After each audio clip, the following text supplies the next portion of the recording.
भौरी एक Indian drama है। ये उत्तर प्रदेश के किसी गांव की कहानी है, जहां किसी लड़की का पैदा होना किसी अभिशाप से कम नहीं है। कहानी दिखलाती है कि जब इस गांव में एक खूबसूरत लड़की ब्याह कराती है, तो गांव के मर्द किसी गिद्ध की तरह उस पर नजर गड़ाए बैठे रहते हैं, जैसे उनके लिए वो केवल मांस का नंगा लूथड़ा हो। कैसे गांव के कुछ रसूखदार लोग उसके साथ सोने की हर जुगत भिड़ाते हैं। इसके लिए वे किसी भी नैतिकता की बखियां उधेड़ सकते हैं। लेकिन इससे पहले कि हम इस कहानी को देखें, अगर आपको मेरा काम पसंद आता है तो वीडियो को लाइक, शेयर और चैनल को सब्सक्राइब कर दें। देश के कोने में एक छोटा सा गांव है। इस गांव में ज्यादातर लोग चौधरी अजमेर सिंह के ईंट भट्टे में मजदूरी का काम किया करते हैं। इसी भट्टे में एक आदमी धनुआ भी काम करता है। 45 साल का है और घर में अकेला रहता है। फिलहाल शादी करने का उसका कोई इरादा नहीं है। उसने ये मान ही लिया था कि वो ताउम्र कुंवारा ही रहेगा, उसे कोई लड़की नहीं मिलेगी। पर गांव के पुजारी ने उसके लिए एक लड़की ढूंढ निकाली। इस लड़की का नाम भौरी है। लगभग 21-22 साल की है। लोगों का कहना है कि वो बड़ी ही मनहूस है। आज तक 3 बार उसकी शादी तय हो चुकी है। एक तो मंडप में ही हार्ट अटैक से मर गया, दूसरा रिश्ता होने के बाद शादी तक भी नहीं जी सका, और तीसरा तो सबसे बदनसीब था, शादी के दिन ही घोड़ी से गिरकर मर गया। धनुआ की शादी में आए 5 लोग कुछ खास हैं। एक चौधरी अजमेर सिंह है, जो गांव का अकेला रोजगार दाता है। ज्यादातर ग्रामीण उसी के ईंट भट्टे में मजदूरी करते हैं। इस भट्टे का मैनेजर सोरेन भी अपने आप में खास है। हालांकि वो मजदूरों में से ही एक है, लेकिन अब चौधरी का खास लठैत है, गुंडाई करता है और मजदूरों का शोषण करने में सबसे आगे है। एक आस्तीन का सांप गाँव का पंडित भी है, जो धर्म के नाम पर कई घिनौने कांड किया करता है। उसका हर कर्म कांड जैसे ग्रामीणों के शोषण के लिए ही बने हों। अगर वो लोगों से पैसे ना ठग सका तो महिलाओं की आबरू ठग लेता है। गांव में दुकान चलाने वाला लाला भी दूध का धुला नहीं है। वो उधार तो देता है, पर इसकी वसूली के लिए महिलाओं का शरीर नोचने से भी नहीं झिझकता है। लेकिन इन सब में सबसे बढ़कर और दुष्ट गाँव का डॉक्टर है। ऐसे डॉक्टर तो भगवान का रूप हरगिज नहीं हो सकते हैं। धनुआ की शादी में चौधरी के 2 छोटे भाई दया और गोपाल भी आए हैं, जो पंडित और अपने बड़े भाई को कोस रहे हैं कि उन्होंने धनुआ की शादी एक जवान और खूबसूरत लड़की से करा दी, पर उनका तो उसे ख्याल ही नहीं है। धनुआ की पतलून में तो कोई हरकत भी नहीं होती है। वो इतनी सुंदर लड़की का क्या करेगा। चौधरी के भाई गांव के छठे हुए बदमाश हैं। गांव में कोई भी ऐसी लड़की नहीं है जिस पर उन्होंने बुरी नजर ना डाली हो। शादी के दिन जब लोग दावत में व्यस्त थे, रात होते ही उन्होंने गांव की एक मानसिक रूप से विक्षिप्त लड़की बसंती को जंगल में ले जाकर उसका रेप कर दिया, और इस डर से कि वो इस बारे में किसी को ना बतला दे, उन्होंने उसे मारकर नदी में फेंक दिया। उन्हें लगा था कि वे हमेशा की तरह बच जाएंगे, लेकिन इस बार बात रेप के साथ मर्डर की भी थी। गांव वालों का मुंह बंद करना मुश्किल था। ऊपर से इंस्पेक्टर की भी चौधरी से नहीं बनती थी। उससे उसकी पुरानी रंजिश मालूम पड़ती है।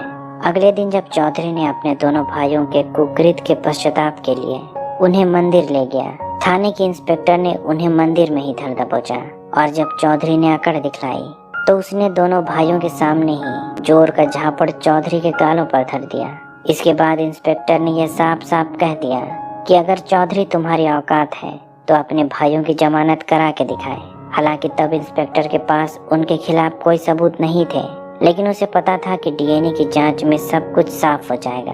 बाद में इंस्पेक्टर ने उन दोनों को थाने में इतना कूटा कि दोनों ने सारी कहानी बक डाली। तब चौधरी ने शहर के वकील से जमानत के लिए सलाह ली, तो वकील ने उसे बतलाया कि इंस्पेक्टर ने उनके भाइयों पर ऐसी ऐसी धाराएं लगाई हैं कि जमानत कराना भी मुश्किल है। लेकिन एक काम किया जा सकता है, जज से सेटिंग करके कुछ उपाय निकाला जा सकता है, पर इसमें ज्यादा पैसे लगेंगे। चौधरी के पास फिलहाल पैसे नहीं थे, पर उसे पंडित ने एक आइडिया दिया कि क्यों ना वो भट्टे के मजदूरों की मजदूरी में से पैसे काट ले। पैसे का जुगाड़ आसानी से हो जाएगा। तब भट्टे में करीब 300 मजदूर काम किया करते थे। अगर सारे मजदूरों की आधी मजदूरी काट ली जाए तो जज को रिश्वत देने के पैसे पूरे हो जाएंगे। गांव के मजदूर मजबूरी में काम छोड़ भी नहीं सकते हैं, क्योंकि यहाँ काम करने के लिए कोई दूसरा भट्टा है भी नहीं। और अगर कोई मजदूर विरोध करे तो फिर सोरेन किस बात के लिए है, उसकी गुंडाई कब काम आएगी। मजदूरी आधी होने से सारे मजदूरों का जीना हराम हो गया है। इसमें धनुआ भी एक है। विरोध करने पर उसे उल्टी सीधी बातें सुननी पड़ती है। सोरेन उसे ज्यादा पैसे के लिए अपनी नई नवेली पत्नी को उसके पास भेजने की बात करता है। दूसरी तरफ लाला है जो उधार में सामान देने के बदले भूरी का फायदा उठाना चाहता है, और जब वो चौधरी से मजदूरी के बकाए पैसे मांगता है तो उसे उसकी अश्लील गालियां सुननी पड़ती है। मजदूरी आधी होने से सच में मजदूरों की हालत बड़ी ही खराब है। धनवा ही अकेला नहीं है। धनवा के साथ मजदूरी करने वाले एक मजदूर बुधवा का बेटा बीमार है। दवा खरीदने तक के पैसे उनके पास नहीं है। ऐसे में बुधवा की पत्नी मालती को अपने बेटे के इलाज खातिर डॉक्टर के साथ सोकर दवा का बिल भरना पड़ता है। इस बारे में जब भौरी धनवा को बतलाती है तब वो कहता है कि यही गरीब की किस्मत है, मजबूरी में ऐसा काम करना ही पड़ता है, इसमें उसकी कोई गलती नहीं है। अगले दिन जब धनवा चौधरी से अपनी बकाया मजदूरी मांगने फिर जाता है तो चौधरी कहता है कि वो अपनी पत्नी को उसके पास भेज दे, उसे मजदूरी यूं मिल जाएगी। तब धनवा भी पलट कर उससे कहता है कि वो अपनी 7 दिन की मजदूरी छोड़ने के लिए तैयार है, क्यों ना वो अपनी पत्नी को उसके पास भेज दे। इस बात से चौधरी इतना बौखला जाता है कि सोरेन और अपने लठैतों से उसे बुरी तरह पिटवाता है। हालांकि पिटाई से धनवा की जान तो नहीं गई, लेकिन उसकी हालत खराब है। डॉक्टर ने उसकी मरहम पट्टी कर दी, लेकिन जांच के नाम पर बड़ा बिल थमा दिया। उसे उम्मीद है कि वो मालती की तरह भौरी का भी फायदा उठा सकता है, पर यहाँ उसकी दाल नहीं गलती है। भौरी ने घर में पड़े अनाज को बेचकर उसका सारा पैसा चुका दिया। लोग कहते हैं कि भौरी मनहूस है, इसलिए धनवा की ये हालत हुई है। कोई भी जो उससे रिश्ता रखता है उस पर अकाल मृत्यु के बादल मंडराने लगते हैं। भौरी को भी ये बात अब सच लगने लगी है, इसलिए वो एक दिन मंदिर जाती है ताकि पंडित से इसका कोई उपाय पूछ सके। तब पंडित उसे एक विधि बतलाता है जिसे पूरा करने के लिए उसे अकेले रात को मंदिर आना होगा। तपस्या कठिन है, वो पहले जान ले। उसे केवल एक वस्त्र पहनकर उसके पास आना होगा। जब भूरी इस विधि के बारे में अपने पति धनवा को बतलाती है तब वो कहता है कि बीमारी अगर पूजा करने से ठीक हो जाती तो डॉक्टर के बजाय पुजारी इलाज किया करते। वो जानता है कि पुजारी के मन में क्या चल रहा है, इसलिए कहता है कि वो अपने आप ठीक हो जाएगा। उसे किसी ढकोसले में पड़ने की जरूरत नहीं है। उस रात पुजारी काफी देर तक भौरी का इंतजार करता है, पर वो मंदिर नहीं आती है। इस बात पर लाला पंडित का बड़ा मजाक बनाता है, पर सोरेन कहता है कि उसने धनवा को काम से इसलिए निकाला था कि वो मजबूर होकर अपनी पत्नी को उसके पास भेज दे। लेकिन लाला, तुमने उसका अनाज खरीद कर उसे पैसे दे दिए, उसने डॉक्टर का बिल भी भर दिया और पुजारी के पास भी नहीं आया। सारे किए किराए पर उसने पानी फेर दिया है। पर लाला कहता है कि गलती उसकी नहीं है, गलती डॉक्टर की है। अगर वो धनवा का इलाज करने के बजाय उसे कोई ऐसी दवा दे देता जिससे कि उसकी मौत हो जाती तो वे आज भौरी के साथ मौज कर रहे होते। तब डॉक्टर कहता है कि उसके पास एक उपाय है, बस देखते जाओ वो क्या करता है। अगले दिन डॉक्टर चौधरी की मदद से पंचायत बुलाता है और पूरे गांव के सामने ये घोषणा करता है कि गांव में एक आफत आने वाली है, एक महामारी फैलने वाली है। उसके हाथ में एक मेडिकल रिपोर्ट है। डॉक्टर कहता है कि यह मेडिकल रिपोर्ट धनवा की है, उसे एड्स नाम की बीमारी है। गांव वालों को कुछ समझ में नहीं आ रहा है कि ये कौन सी बीमारी है, पर सुनने में खतरनाक मालूम पड़ती है। उन्हें कोई आइडिया नहीं है कि ये कैसे फैलती है और इसका कारण क्या है।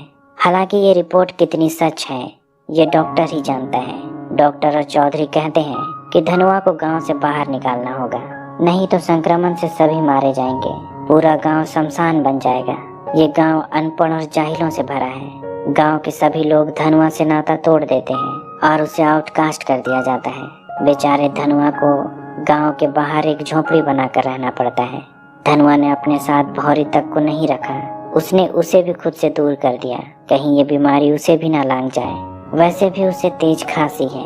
गांव के बाहर रहते हुए धनवा कोई काम भी नहीं कर सकता है, पर जिंदा रहने के लिए खाना तो पड़ेगा ही, इसलिए अब ईंट भट्टे में भौरी को काम करना पड़ता है। लेकिन यहाँ उसके शरीर पर गिद्ध की तरह हौसियों की नजर गड़ी हुई है, बदन का एक हिस्सा भी किसी तरह दिख जाए। एक दिन मुंबई से एक लड़का मजदूरों पर डॉक्यूमेंट्री शूट करने आता है। वो गांव के मजदूरों की स्थिति पर एक डॉक्यूमेंट्री बना रहा है। गांव की एक महिला उस लड़के के लिए खाना बनाने और उसके घर की साफ सफाई का काम भौरी को दिला देती है, क्योंकि गांव के गिद्धों की वजह से उसका भट्टे में काम करना मुश्किल हो चुका था। मुंबई से आया लड़का जवान था और उसकी देखरेख करते करते भूरी के मन में उसके लिए चाहत बढ़ चली थी। जब उस लड़के की शूटिंग पूरी हो जाती है, जाने से पहले तेज बारिश हो रही है। उसे उसके घर तक छोड़ने के क्रम में वे दोनों भाग जाते हैं और रास्ते में ही एक दूसरे से प्यार करते हैं। उन्हें लगा था कि रात के अंधेरे में उन्हें प्यार करते किसी ने नहीं देखा होगा, लेकिन भट्टे के मैनेजर सोरेन का एक लड़का उन्हें एक दूसरे के साथ लिपटते हुए देख लेता है। उसी रात वो इस बारे में गांव के उन 5 दुष्टों को बतला देता है। 5 इस बात से इतने बौखलाए हुए हैं कि भौरी ने उनके बजाय उस शहरी लौंडे को चुन लिया। इसलिए अगले दिन वे पूरे गांव के सामने उस लड़के की बुरी तरह पिटाई करवाते हैं और गांव की नाक कटवाने के आरोप में भौरी पर पंचायत बैठाते हैं। इस पूरे तमाशे के बाद तो धनुआ ने भी भौरी से रिश्ता तोड़ लिया, क्योंकि उसने उसे धोखा दिया है, उसने अडल्टरी की है। अब इस गांव में भौरी का जीना मुश्किल हो गया है। ना तो उसके पास कोई काम है और न ही अपने पति धनुआ का सहारा। वो पूरे गांव में अकेली अबला है। कुछ दिनों तक गांव में अकेले कष्ट झेलने के बाद वो तय करती है कि अब वो वही करेगी जो गांव के लोग उससे चाहते हैं। उसने चौधरी और उसके सारे चमचों को ये संदेश भिजवा दिया कि वो उनके साथ सोने के लिए तैयार है, पर इसके लिए वो दूसरी लड़कियों के मुकाबले 7 गुने अधिक रकम लेगी। ऊंची कीमत सुनकर शुरू में तो उन 5 में से कोई भी उसके पास ना जाने का दिखावा करता है, लेकिन उसी रात 5 एक के बाद एक भौरी के घर पहुंच जाते हैं। लेकिन आज केवल उनमें से एक ही भौरी के इस नए बिजनेस का उद्घाटन कर सकता है। जो सबसे ऊंची कीमत लगाएगा वही फीता काटेगा। यहाँ सबसे ज्यादा पैसे केवल लाला लेकर आया है, यानी भौरी के साथ पहली रात लाला के नाम होगी। उस रात वो भौरी के साथ खूब मौज करता है। गांव में सभी भौरी के दीवाने थे, इसलिए जब लोगों को पता चला कि भौरी ने प्रोस्टिट्यूशन शुरू कर दिया है, वे 7 गुना अधिक पैसे में भी उसके साथ सोने के लिए जुगत भिड़ाने लगे। डॉक्टर से लेकर पुजारी और पुजारी से लेकर मजदूरों तक ने भी भौरी का स्वाद अच्छे से चख लिया। गांव का हर मर्द जो अपनी घरवाली के सिवाय किसी और औरत के पास भी जाता है, सब ने मौका मिलते ही भौरी का भोग लगा लिया। अब सब कुछ नॉर्मल सी बात हो गई है, लेकिन धनुआ सब जानते हुए भी गांव के बाहर रहने को मजबूर था। भौरी ने अपनी इज्जत बेच दी। इधर वकील ने चौधरी को कहा था कि वो पैसे का बंदोबस्त समय से कर ले, वो जज से सेटलमेंट करा देगा। लेकिन पैसे देने के बाद जब ये लग ही रहा था कि उसके भाइयों की जमानत हो जाएगी, जज का तबादला हो गया और उसके पैसे डूब गए। तब वकील कहता है कि उसके पास अब भी एक उपाय बचा है, वो बसंती की दादी से सेटलमेंट करा के केस वापस करा सकता है। पर जब चौधरी उसकी दादी के पास जाता है, तब वो बतलाती है कि जिस लड़की का उसके भाइयों ने रेप करके हत्या कर दी, वो उसकी खुद की औलाद थी। बसंती चौधरी की बेटी थी। बुढ़िया की बहू जब जिंदा थी, उसके साथ चौधरी के अवैध संबंध थे, उसी से वो गर्भवती हुई थी। जब चौधरी को ये बात पता चलती है कि बसंती उसकी खुद की बेटी थी, वो अंदर से जैसे मर जाता है। उसने एक संतान की आस में जवानी निकाल दी थी। बसंती भले ही दिमागी तौर पर बीमार थी, पर आखिरकार उसकी ही बेटी थी। इस सच्चाई के बाद वो बड़ा ही गुमसुम रहने लगा था। वो किसी से कुछ भी बात नहीं करता, हर वक्त कुछ न कुछ सोचता रहता। एक दिन दिमागी तनाव से उसकी मौत हो गई। किसी को ये बात समझ में नहीं आई कि चौधरी को अचानक क्या हो गया था, लेकिन उसके मरने के बाद भी गांव में वही सब बदस्तूर जारी है जो चौधरी ने अपने जीते जी पीछे छोड़ा था। डॉक्टर की बेटी कुछ दिनों से बीमार है। अलग अलग तरह की दवाई ट्राई करने के बाद भी उसकी बीमारी बढ़ती ही जा रही है। हमेशा बुखार रहता है। जब वो उसका ब्लड सैंपल शहर भेजता है तो उसे एक बुरी खबर मिलती है, उसकी बेटी को एड्स है। ऐसा कैसे हो सकता है? वो अपनी बेटी को मारता पीटता है और पूछता है कि उसने किसके साथ मुंह काला किया है। तब वो बतलाती है कि क्लिनिक में उसके असिस्टेंट मन्नू से उसका अफेयर था। जब डॉक्टर असिस्टेंट की कुटाई करता है कि वो और किस किस के साथ सोता आया है, तब वो बतलाता है कि वो भौरी के पास जाया करता था, यानी उसे ये बीमारी भौरी से मिली है। मन्नू के मुंह से भौरी का नाम सुनते ही डॉक्टर के चेहरे से रंगत उड़ जाती है, क्योंकि उसने भी भौरी के साथ कई बार मौज किया है। इसका मतलब है कि गांव के दूसरे मर्द भी लाला, पंडित, सोरेन और हर वो आदमी जो भौरी के साथ सो चुका है, इस बीमारी की चपेट में है। डॉक्टर जानता है कि एड्स का इलाज नहीं हो सकता है। कुछ समय बाद वो भी बीमार पड़ेगा और उसकी भी मौत हो जाएगी। जैसे जैसे समय बीत रहा है, गांव में अचानक मौतों की संख्या बढ़ती जा रही है। जब मीडिया में यह बात आती है कि गांव में कोई महामारी फैली है, सबों के खून की जांच की जाती है। 600 की आबादी में 150 लोगों को एड्स हो चुका है। इसमें औरत और मर्द सभी शामिल हैं। जब गांव वालों को पता चलता है कि उन्हें एड्स है, जो शर्तिया तौर पर जान ले लेती है, वे इसके लिए धनुआ को दोषी मानते हैं, क्योंकि डॉक्टर ने पहली बार इस बीमारी का नाम तब लिया था जब कुछ साल पहले धनुआ बीमार पड़ा था। जब गांव वाले मारते पीटते धनुआ को वापस गांव में लाते हैं और उसका खून जांच किया जाता है। पता चलता है कि उसे ये बीमारी है ही नहीं, वो रिपोर्ट फर्जी थी जो उस समय डॉक्टर ने पंचायत के सामने दिखाई थी। असल में भौरी को ये बीमारी धनुआ से नहीं बल्कि उस लड़के से हुई थी जो बम्बई से डॉक्यूमेंट्री शूट करने आया था।